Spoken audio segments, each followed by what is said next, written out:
చల్లగాలి మోసుకొచ్చెరా సేను శిలకల ముచ్చట్లు దారి పొడుగు సెట్ల కొమ్మలా రాలుతున్న పూల సప్పట్లు గట్టి మోపులు కాల్వ గట్టులు చెమట సుక్కల్లో తడిసిన ఈ మట్టి గంధాల పల్లెటూరు దీని తీరే అమ్మ తీరు రంగులోన దాసి పెట్టి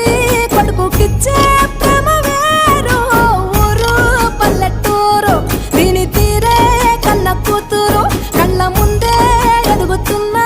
సంబరాల పంట పైరు వంద గడపల మందన పల్లె గోడ గట్టని గూడున పల్లె చెరువుల తుల్లటి జల్ల షాప్